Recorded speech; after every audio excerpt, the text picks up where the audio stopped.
Honnêtement, je pense que ça aurait été vraiment triste et dommage de voir une finale, un match, ce n'est plus vraiment un match, une victoire n'est plus une victoire. Non, c'est une déclaration de guerre symbolique, bien sûr. C'est ça, où chaque passe, chaque penalty, chaque décision de l'arbitre est interprétée comme un acte politique et où un joueur, il devient, qu'il le veuille ou non, le porte-parole de toute une nation. Exactement. Et il n'accuse plus l'adversaire de mieux jouer. Non. Il l'accuse de conspirer. Le football africain, le nouveau champ de bataille des diplomaties, c'est un peu ça. Pour notre analyse aujourd'hui, on va partir d'une série de déclarations explosives qui ont vraiment mis le feu aux poudres sur les réseaux sociaux. Des propos attribués à la star sénégalaise Sadio Mané. Oui, juste après cette fameuse finale de la Coupe d'Afrique des Nations remportée face au Maroc. Je crois qu'il faut être très clair tout de suite. Le plus important, ce n'est pas de savoir s'il a vraiment prononcé ces mots, au mot près. Non, ce n'est pas la question. La vraie question, c'est de comprendre pourquoi cette histoire, qu'elle soit vraie, déformée ou même complètement inventée, pourquoi elle a un tel écho, qu'est-ce que ça révèle ? Voilà. Qu'est-ce que ça nous dit des tensions actuelles? Exactement. Le simple fait que ce récit soit crédible, plausible pour des millions de personnes, c'est ça le véritable sujet. Tout à fait. Alors, allons-y. Mané, ou du moins la voix qu'on lui prête, ne se contente pas de célébrer une victoire. Il dresse un réquisitoire. Un réquisitoire. Le mot est juste. Il parle d'un parti pris arbitral flagrant en faveur du Maroc. Et ce, pendant tout le tournoi. Il utilise des mots très forts. Complot, manœuvre. On est très, très loin du fair play. À l'opposé même, complètement. Et la première question qui vient, c'est qu'est-ce qui se joue vraiment? Est-ce que c'est le simple coup de sang d'un athlète épuisé? Un dérapage émotionnel? Voilà. Ou est-ce que c'est beaucoup plus calculé que ça? Une instrumentalisation délibérée d'une victoire pour faire passer un message? Un message politique. Oui. Un message qui ne pouvait pas être dit autrement. Et ce qui est le plus intriguant, c'est cette posture de défenseur de l'Algérie. Pourquoi un joueur sénégalais s'érige tout à coup avocat d'une autre nation? C'est la clé.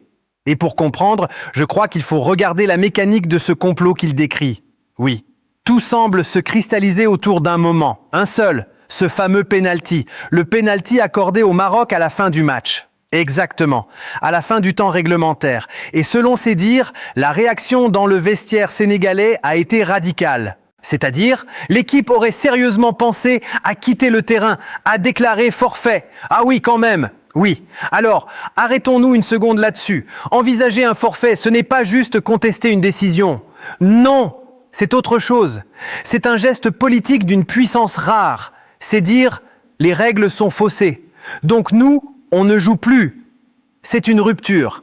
C'est presque l'équivalent d'une rupture des relations diplomatiques, mais sur un terrain. C'est exactement ça. On quitte la table des négociations. Pour eux, ce penalty, ce n'était pas une simple erreur. Non, c'était la signature. La preuve ultime que tout le tournoi était truqué. Mais là où ça devient vraiment fascinant, c'est quand il explique pourquoi c'était truqué. Ah!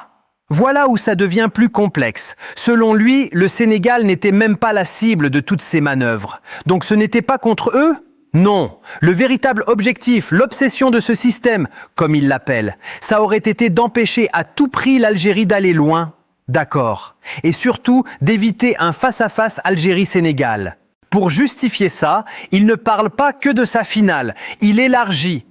Il remonte le temps. Il crée un précédent. C'est ça.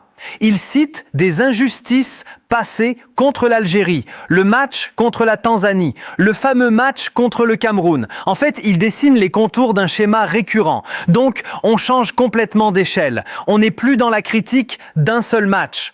Pas du tout. On est dans la dénonciation d'un complot continental qui s'étalerait sur plusieurs années.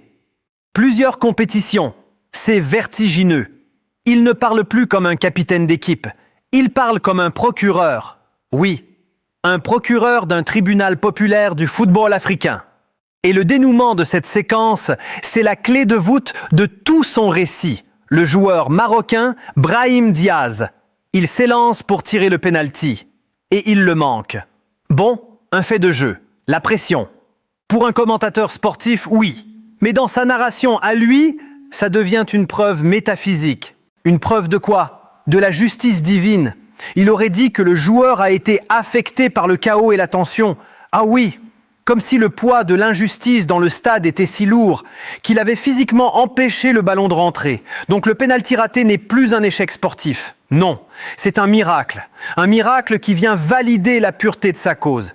C'est un coup de génie narratif, il faut le reconnaître. En invoquant la justice divine, il sort complètement du débat factuel. On n'est plus dans « l'arbitre a-t-il eu raison ou tort ?»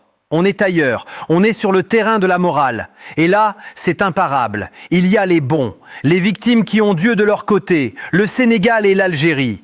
Et il y a les méchants, ceux qui ont le système pour eux, mais que même le destin finit par punir. C'est un instrument de soft power 1000 fois plus percutant qu'un communiqué officiel. D'autant plus qu'il cimente une alliance de manière spectaculaire. C'est peut-être ça l'aspect le plus politique de toute l'affaire. Les remerciements. Les remerciements répétés, presque solennels, aux supporters algériens. Ce n'est pas une simple formule de politesse d'après-match, ça. Non, non.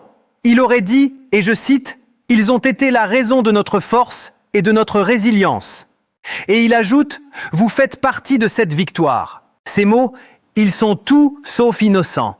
Pour quelqu'un qui ne suit pas la politique de la région, ça peut sembler anodin. Mais il faut rappeler le contexte essentiel.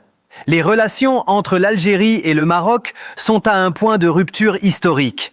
Les frontières fermées depuis des décennies, les relations diplomatiques rompues, la tension sur le Sahara occidental. C'est une guerre froide, l'une des plus intenses du continent. Alors, dans ce climat, quand une icône mondiale comme Mané, juste après avoir battu le Maroc, dédie sa victoire au peuple algérien, c'est une déflagration. Complètement. Il ne dit pas merci aux supporters africains. Non, il cible, il nomme, il fait du soutien algérien un facteur clé de sa victoire contre leur rival historique, le Sénégal, à travers sa star, de manière très visible. Oui, mais en faisant ça, est-ce qu'il ne joue pas avec le feu ? On peut comprendre l'intention, dénoncer une injustice qu'il perçoit, bien sûr, mais en important si directement un conflit géopolitique sur le terrain, le risque est énorme. Le stade se transforme en un haut-parleur géant pour les nationalismes les plus exacerbés. Est-ce qu'il n'est pas en train de jeter de l'huile sur le feu, un feu qui n'a vraiment pas besoin de ça ? C'est toute la question. Est-ce qu'il révèle un incendie ou est-ce qu'il l'attise? Peut-être un peu des deux. Ou alors, on peut voir les choses autrement. Cet incendie, il couvait déjà, c'est certain.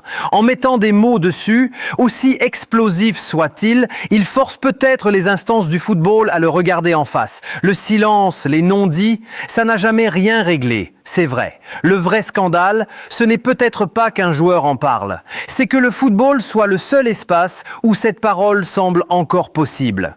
Et la vision de la victoire elle-même, elle est complètement redéfinie.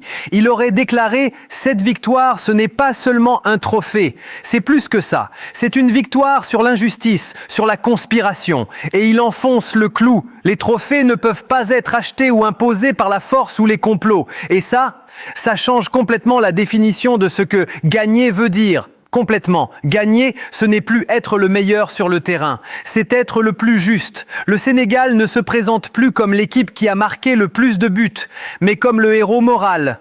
Voilà, le héros qui a fait triompher le bien contre un système maléfique. La performance sportive passe au second plan.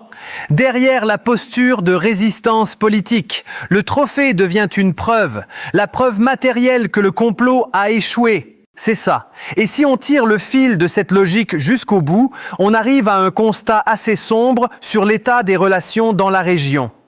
Oui.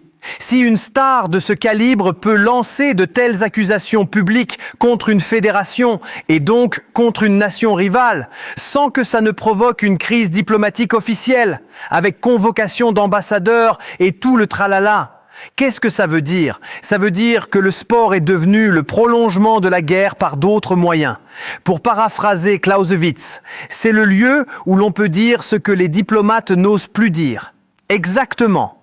On peut y parler de corruption, de manipulation, sans avoir à fournir de preuves, en s'appuyant uniquement sur l'émotion populaire comme seul tribunal. C'est le symptôme flagrant d'une diplomatie qui a échoué. Les canaux officiels sont tellement gelés qu'on délègue en quelque sorte la sale besogne aux footballeurs. Le football comme soupape de sécurité ou comme champ de bataille par procuration, les deux sans doute, et c'est un conflit à faible coût et à très haut rendement. Ah oui, pas de sanctions économiques, pas de résolution à l'ONU, juste 90 minutes de tension, quelques déclarations virales, et vous avez potentiellement déstabilisé votre voisin pour des mois.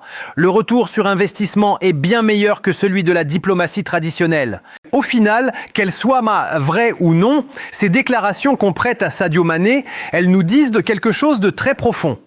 Oui, en Afrique du Nord, en Afrique de l'Ouest, le football est devenu bien plus qu'un sport. C'est un théâtre où se jouent les alliances, les trahisons, les rapports de force. La ligne qui séparait le soutien à son équipe du nationalisme le plus dur, elle s'est complètement évaporée.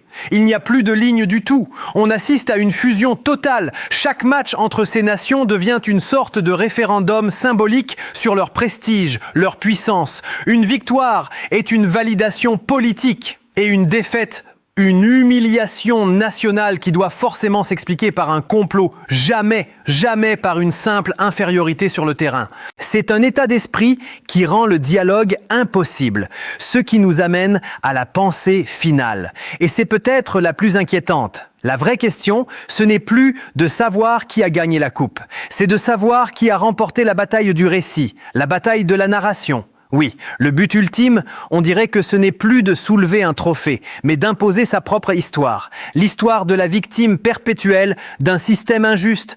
Et c'est une logique redoutable, parce qu'elle est gagnante à tous les coups. Si on perd, c'est la preuve que le système était contre nous. C'est donc une victoire morale. Et si l'adversaire gagne, c'est la preuve de sa corruption. Dans ce jeu-là, on ne peut jamais vraiment perdre. Mais le sport, lui, peut-il mourir ?